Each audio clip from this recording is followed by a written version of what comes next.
Pero, you. how did you move on after that?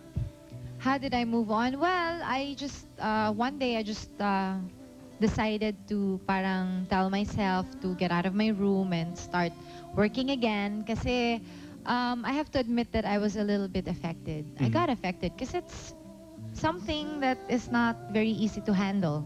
And the thing is, ito something new also, parang yung mga usual problems na dumadating sa akin, somehow alam ko na kung paano dalhin. Ito, iba. So I didn't know how to handle it. So, kasi wala kang medyo control, nahirapan hindi ako. ba?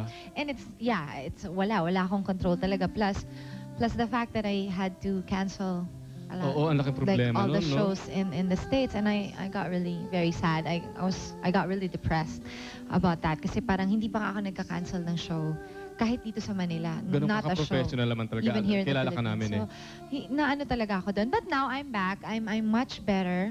You know, I'm working again. I finally cut my hair. Hindi, sabi mo, di ba sabi mo nalagas pa yung buhok mo and all that? Oo nalagas siya. Tumubo na ba?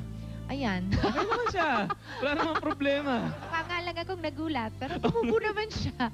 Okay naman siya. Konting Ayun. suklay lang yan. No, wag! Yun ang panakot sa akin ngayon, suklay, wag! Ito isang suklay. Ay! Anyway. Hindi, ito naman, last month nakasama natin ang iyong sister na si Kakay at ang iyong brother-in-law na si Raul Oo, Mitra. balita ko nga. Oo. O, kumusta na sila ngayon? Yun, yung problema ng iyong brother-in-law na si Raul.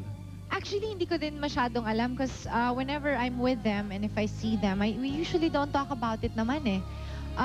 Once in a while, magsasabi siya na yun nga, ang hirap ng problema nito. Eh, alam naman nila may problema din ako. So, usually we don't really talk about it. But, I know that they're very fine with you know, with their lives now. Kasi lagi ko naman nakikita yung kapatid ko. Tsaka, okay lang naman silang dalawa eh. Oo nga, Okay nakita lang ko talagang naman mahal. silang dalawa Ito eh. talagang, doon lang ako nakakita talaga ng 2 taon talagang sobrang magmahalan. Sobra talaga. Ako rin, napaka-ideal couple nila. Parang, happy na ako sa kanila. Although sana, ma-solve din nila yung whatever Pero problems that nainggit they ka have. daw sa pagmamahalan nila. Sino bang hindi maiinggit? Pero dapat humanap ka na rin. Ikaw kasi. Hindi mo, kaya mo, maghaharap tayo. Tayo? Taken na ako eh. Taken ka na, pero nakakasal ano, ka ha? naman dyan eh. Then nandiyan lang sa tabi-tabi. Ikaw pa, ang dami nagpapakamat. Ang dami ko ang kilala na magpapakamatay para lang Sige, wag naman mamatay. Wag naman. Pakilala muna. Papakilala ko muna. At pag hindi mo nagustuhan, papatayin natin. Ayun, At saka CD. ang CD, pinapatulog ko kanina, no? Yung CD mo. Yung, Yes, ang title Kailangan ay? Ko'y Ikaw. That's the theme song and also the title of the CD and the movie. And I'm currently promoting this CD. It's called Kailangan Ko'y Ikaw. This is under Viva Records. This is my 12th album, I think. And I'd like to invite everybody to come and get a copy of this album. It's already out in the market. Kakanta si Robin Padilla dyan. We have guests kasi Ellie Buendia of the Eraserheads, my sister Kakay sang a song.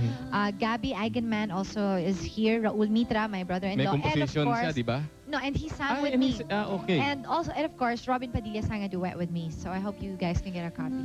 Yeah. Akin yan mamaya, di ba? Sige. Buti wala si Ronnie. Talaga ipinamigay ko, di ba? This. Talagang hindi ko hinintay na ibigay, hiningi ko talaga. Oo, yun. Tapos, I'd like to say thank you to you for having me here. And again, the album is already out in the market. Please do get a copy. And the movie will be shown, sabi nila October, but now, meron na kami play date na September 20th. Rufa May is in this movie, so... Okay. Sama Hindi, kami. ano to, ito siguro yaman-yaman mo na talaga, no?